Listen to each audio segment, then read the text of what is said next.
Quand vous êtes plein d'enthousiasme et joyeux, vous lisez la Bible avec plaisir. La lisez-vous parce qu'elle est la parole de Dieu ou parce que sa lecture est à votre goût? Quel est le but de votre prière? Est-il de vous présenter devant Dieu pour le chercher par amour pour lui, ou est-il pour tirer du plaisir de votre prière? Priez-vous par amour pour Dieu ou désertez-vous votre devoir de prier?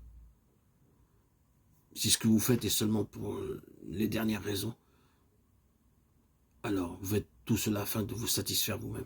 Votre but n'est pas pour la gloire de Dieu. Dans votre zèle, vous ne pouvez voir que vous entreprenez une chose par intérêt propre. Mais vous pensez le faire pour Dieu. Pourtant, vous devriez vous souvenir qu'au temps de grande exaltation où vous étiez aux anges, peut-être étiez-vous très charnel. Pour cela, Dieu retire votre joie et vous met dans un état de sécheresse. Comment vous sentez-vous alors? Votre prière, votre lecture de la Bible, votre témoignage paraissent maintenant plutôt forcés.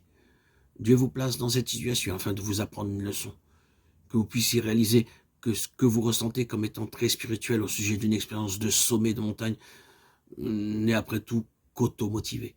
Ce que vous considérez être la plus spirituelle des expériences se trouve être de fait quelque chose de charnel. Autrefois, vous avez présenté le mauvais côté de votre chair au monde.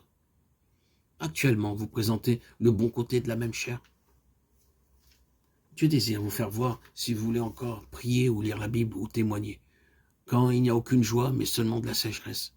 Cependant, il ne veut pas que vous soyez trop opprimés par l'aridité. Par conséquent, il vous donne à nouveau la joie. Une fois encore, vous considérez votre vie spirituelle comme touchant le sommet, avec le résultat qu'il retire une 10e fois votre joie.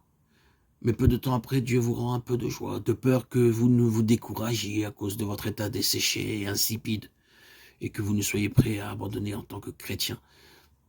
Lorsque la seconde période de sécheresse tombe sur vous, Dieu peut vous demander si vous avez découvert quelque chose. Vous pensez que ceci est encore dû à votre propre faute. Mais en réalité, ce n'est pas l'intention de Dieu dans tout ceci. Son but est de vous aider à déterminer si vous faites ces choses par devoir chrétien ou pour la joie. Pour certains, cela sera probablement nécessaire 5 ou 6 fois, même 7 ou 8 fois, ou peut demander des cycles répétés de joie et d'aridité avant que Dieu puisse atteindre son objectif en eux. Il veut qu'ils sachent qu'ils cherchent habituellement la joie pour eux-mêmes, pas pour Dieu. C'est la première raison pour laquelle le Seigneur nous donne ce traitement de joie et de sécheresse, de haut et de bas, de vie ondulante, avec des montées et des descentes. Quand vous avez des expériences du sommet de montagne, trouvez-vous difficile de faire les choses? Très certainement pas. Vous n'avez pas besoin de faire d'efforts pour lire la Bible, prier ou témoigner. Par exemple, supposez que vous êtes d'un naturel bavard lorsque vous êtes en extase, présentant la proximité de Dieu comme si vous pouviez toucher le Seigneur Jésus lui-même. Vous vous dites que c'est mieux de vous enfermer dans une pièce et ne voir personne du matin au soir. Pendant ce temps, vous allez presque instinctivement vaincre votre faiblesse naturelle. Ou, comme autre exemple, supposez que vous êtes une personne irascible, d'habitude poussée facilement à la colère. Au moment de ravissement, vous pouvez pardonner sans beaucoup de difficulté. Mais dès que votre joie s'affaiblit, vous réagissez comme un porc épique.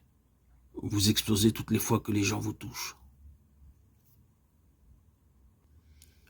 Dieu nous donne la sécheresse pour que nous puissions utiliser la force que nous avons reçue à la régénération, à notre nouvelle naissance, et que nous avancions, même sans l'aide du sentiment joyeux et exaltant que nous avons vécu. De cette façon, nous serons capables de naviguer pendant notre vie chrétienne, même si le vent ne souffle pas. Car la puissance de la résurrection se manifeste plus au milieu de la privation et de la mort.